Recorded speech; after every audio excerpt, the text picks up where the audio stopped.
as a crucial figure by prosecutors. Approving foreign aid. The U.S. Senate is expected to make very short work of it. Good morning. I'm Steve Chafin with the CBS World News Roundup. Demonstrations have taken shape on more college campuses from coast to coast over the war in Gaza. Here's CBS's Meg Oliver.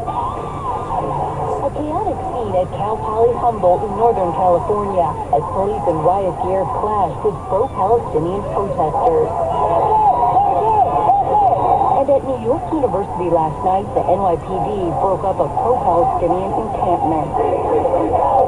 The demonstrations have spread to campuses across the country, with pro-Palestinian supporters angry over Israel's war in Gaza, and many Jewish students expressing fear after incidents of anti-Semitism.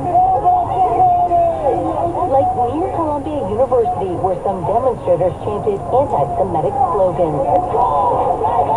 But many of the pro-Palestinian demonstrators camped out at Columbia insist they reject anti-Semitism and demand the school divest from companies funding Israel. Many of the people you see here today are Jewish. Anti-Zionism and anti-Semitism are two very different things. At Donald Trump's criminal trial, the judge is holding a hearing right now over 10 social media posts prosecutors allege are in violation of a gag order. CBS's Errol Barnett. He can issue a financial penalty. The prosecution is asking for $1,000 per violation, so that would be $10,000. Or the most extreme would be to put Donald Trump in jail for up to 30 days. No analyst or expert believes that will be the case. CBS's Robert Costa reports more testimony will come today from a man in the tabloid world who bought negative stories about Trump but never published them. We expect to hear from David Pecker, the former publisher of the National Enquirer, who appeared in court on Monday as the first witness called by the prosecution.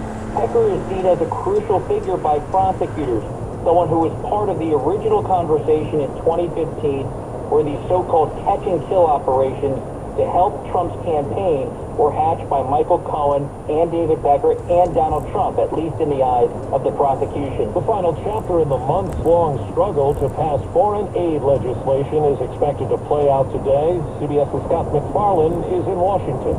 The U.S. Senate is expected to make very quick work, likely within about 24 hours, of approving what the U.S. House approved in a bipartisan fashion over the weekend.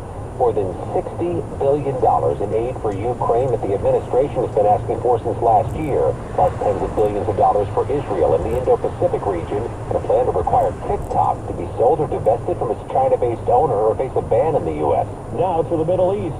CBS's Deborah Pata has the latest on Israel's planned ground assault in Rafah, a city that's been the focus of attention in southern Gaza. In Rafah, hitting the tents of displaced Palestinians pressed up along the border with Egypt. Some of them had only just got there. Nobody in the world has had to run from death, said Abu Imad, only to find death chasing them again. Under pressure at home over U.S. policy on the war, Secretary of State Antony Blinken said they are investigating allegations of human rights abuses by Israel in Gaza. Do we have a double standard? The answer is no. No, in Israel, a somber Passover holiday has begun. Relatives of hostages still in captivity burnt a symbolic Passover table outside the home of Prime Minister Benjamin Netanyahu, accusing him of failing their loved ones. As we hear this morning from CBS's Vicki Barker, it's already shaping up to be a record year for EV sales. In the first quarter of 2024, there were more sales of electric and plug-in hybrids globally than in the whole of 2020. And the Paris-based International Energy Agency predicts 17 million will be sold this year, up more than 20% over 2023. Despite a dip in U.S. vehicle sales, General Motors reports its first quarter net income rose more than 25%, powered by pickup truck deliveries. 4 minutes after the hour. Well, that's today's news. I didn't hear any good news, did you? I didn't think so. I guess it's all about perspective. The glass is half full. Well, as always, I'd like to thank you again for coming along with me on these Dashcam News adventures.